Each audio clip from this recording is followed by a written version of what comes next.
میرے ایک استاد نے جن سے میں نے انگریزی زبان کے اسرار و رموز سیکھے، ایک بار مجھے بتایا تھا کہ اچھی انگریزی جاننے کا سب سے مؤثر ذریعہ انگریزی اخبارات کا اداریہ ہوتا ہے۔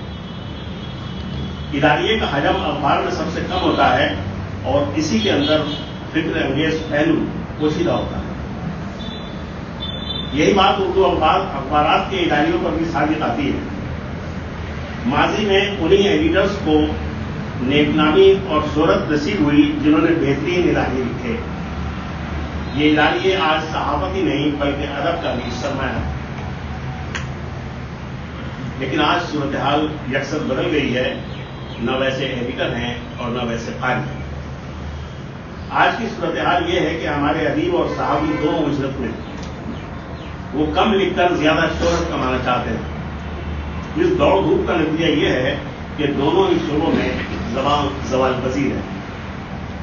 اخبارات میں ایسے ایڈیٹرز جگہ پانے لگے ہیں جو لکھنے لکھانے کے علاوہ سب کچھ جانتے ہیں۔ دراصل آج اخبار کو کامیاب بنانے کے لیے اضافی صلاحیتوں کی ضرورت پڑتی ہے، جبکہ گزرے زمانے میں لکھنے کی صلاحیت ہی کافی سمجھی جاتی تھی۔ کچھ عرصہ پہلے اسی دیری شہر میں ایک اخبار نکلا تھا جس کا ایڈیٹر اخبار نویسے کے علاوہ سب کچھ جانتا تھا۔ جس کارپوریٹ کمپنی نے وہ اخبار نکالا تھا اسے صحافیوں سے زیادہ تیرون بازوں کی ضرورت تھی۔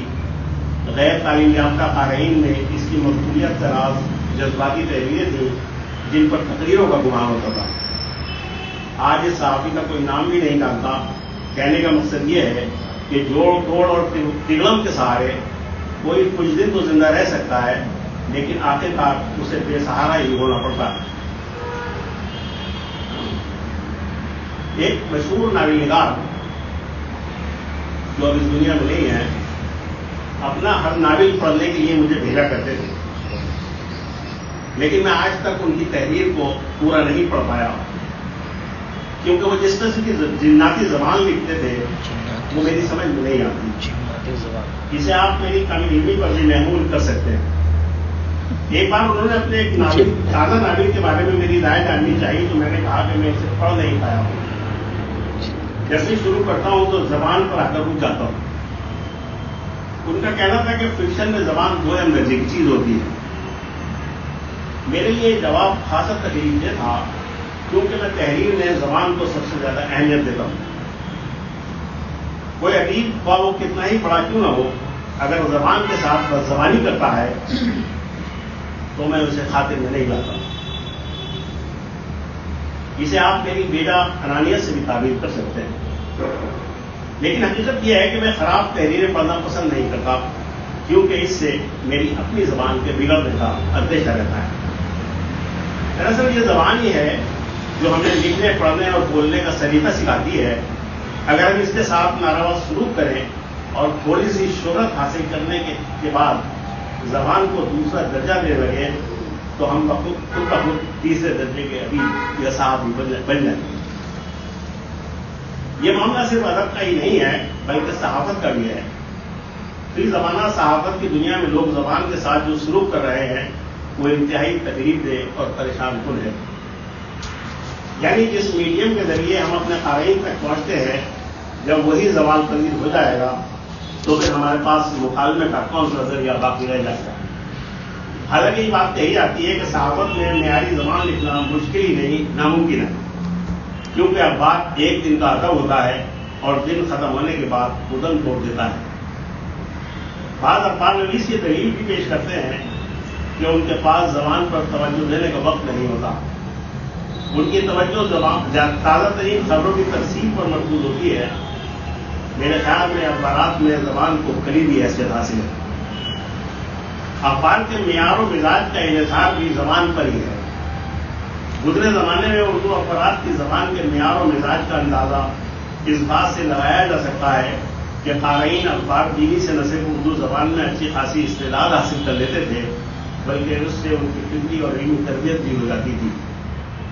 یہی وجہ ہے کہ ماضی میں اردو اخبارات نے محض خبر رسانی کا فریضہ ہی انجام نہیں دیا بلکہ ادبی ذوق کی تسکین کا سامان بھی فراہم کیا۔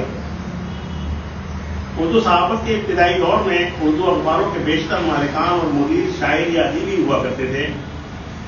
لہذا انہوں نے روزمرہ کے مسائل اور سیاسی اور سماجی حالات کی ترجمانی میں زبان کے معیار کو مقدم رکھا. اپنے عہد کے کئی معروف شاعروں اور ادیبوں کی بنیادی تربیت اخبارات کے دفاتر میں ہوئی. کئی بڑے ادیب اخبارات کے ذریعے ہی منظر عام پر آئے اور اخبارات سے ان کی وابستگی نے نہ صرف زبان و ادب کے معیار کو بلند رکھا بلکہ ابتدائی دور کے اخبارات کے مطالعے سے اندازہ ہوتا ہے کہ ان کی زبان اصلی زبان کے مروجہ معیار سے ہمان تھی. پروفیسر تنویر احمد الوی نے مولانا امداد صابری کی کتاب عمر صحافت کے مقدمے میں لکھا ہے،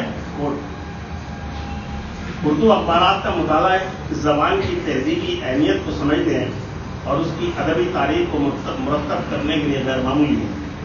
اردو نثر کے مراحل میں تمام تر نہیں تو بہت کچھ اخبارات کی خاموش خدمت کے اردو نثر کے مراحل تمام تر تو نہیں بہت کچھ اخبارات کی خاموش خدمت کے وسیلے سے طے ہوئے ہیں.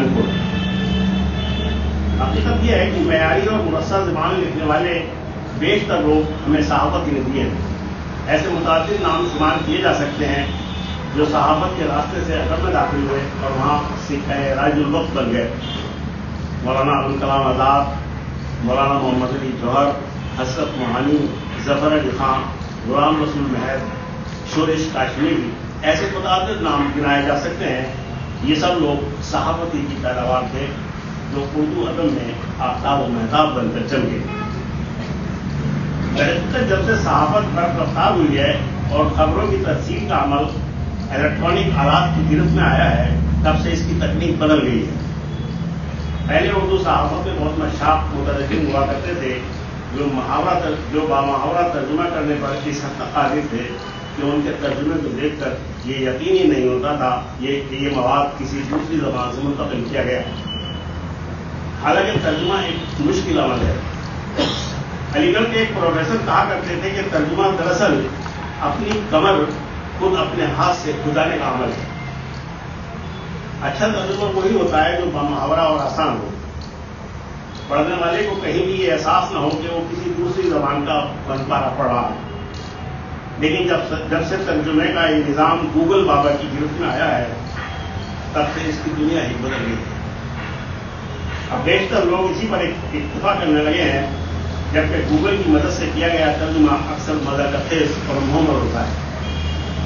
بنگلور کے ایک انگریزی میگزین نے میرے ایک مضمون کو گوگل سے ترجمہ کر کے شائع کیا تو میرا نام معصوم مراد آبادی کی جگہ انوسینٹ مراد آبادی شائع ہوا.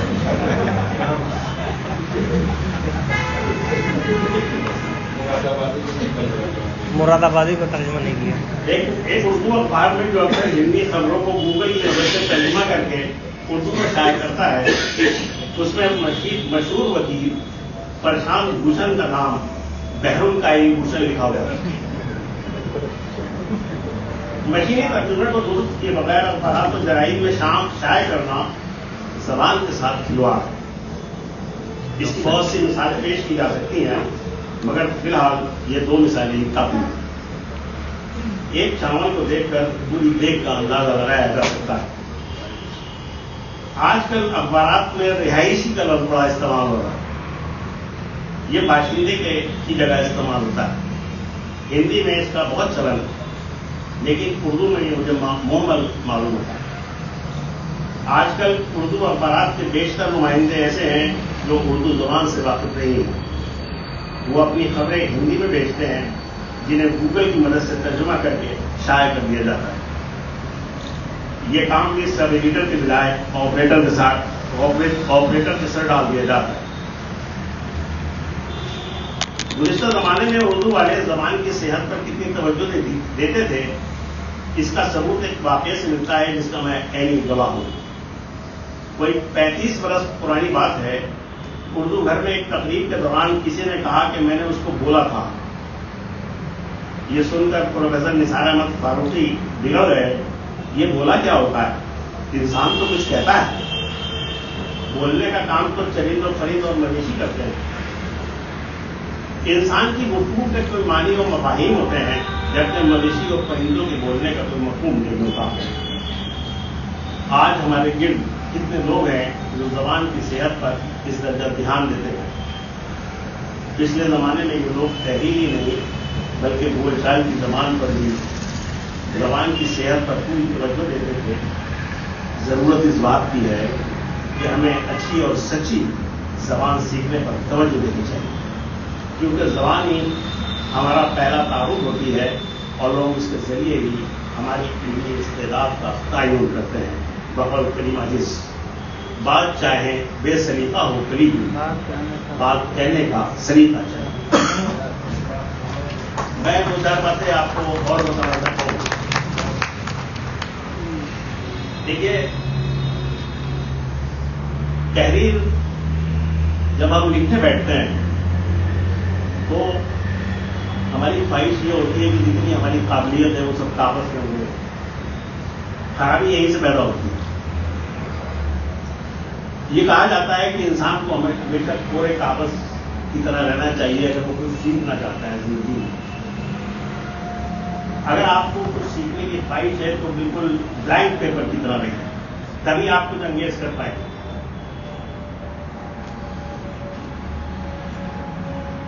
ہمارے ایک استاد تھے سعید سہروردی صاحب، آپ لوگوں نے پتہ نہیں نام سنا نہیں سنا.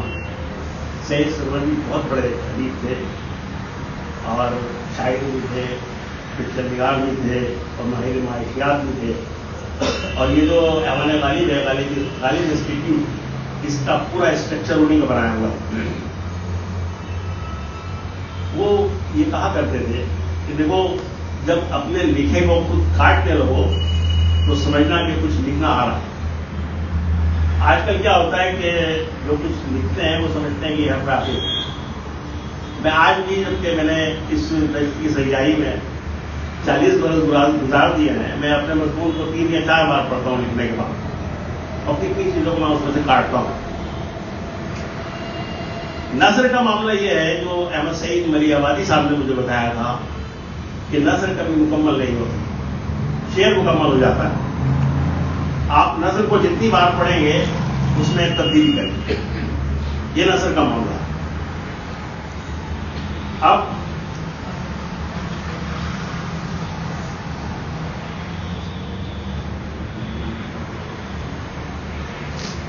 دیکھیے، سب سے اہم چیز ہوتی ہے جملہ سازی. آپ جب جملے بناتے ہیں، جملوں کی تشکیل ہوتی ہے، تو ایک جملہ آپ نے جب لکھا ہے تو اس میں کچھ تجسس ہونا چاہیے تاکہ اگلا جملہ پڑھنے پر آپ مجبور ہو پڑھنے والے. اگر آپ نے ایک ہی جملے میں ساری بات کہہ دی تو آپ خراب ہو جائیں گے. جب تک اس جملے کے اندر دوسرے جملے میں ایک ایسا تجسس پیدا نہیں ہوگا جو قاری کو پڑھنے پر مجبور کرے. اسی طرح سے لمبے جملے کبھی مت لکھیے، چھوٹے چھوٹے جملے لکھیے، مختصر جملے لکھیے. اور لکھتے وقت یہ مت سمجھیے کہ آپ کوئی قابل ہیں، پی ایچ ڈی ہیں، ایم اے ہیں، ڈی ایڈ ہیں یا کیا کیا ہیں. لکھتے وقت آپ یہ سمجھیے آپ کچھ نہیں ہیں اور آپ کے سامنے بالکل ایک سڑک کا آدمی ہے. اخبار کی زبان میں تو کم از کم یہی ہوتا ہے کہ سادہ زبان لکھیے، سلیس زبان لکھیے اور عام فہم زبان لکھیے. ادب میں بھی میں یہ کہتا ہوں، بعض لوگ بڑی دقیق زبان لکھتے ہیں، اتنی مشکل زبان لکھتے ہیں کہ آپ ان کا ایک پیراگراف نہیں پڑھ سکتے.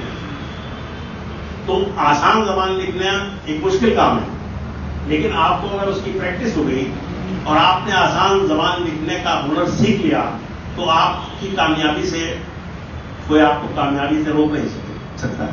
یہ میرا دعویٰ ہے.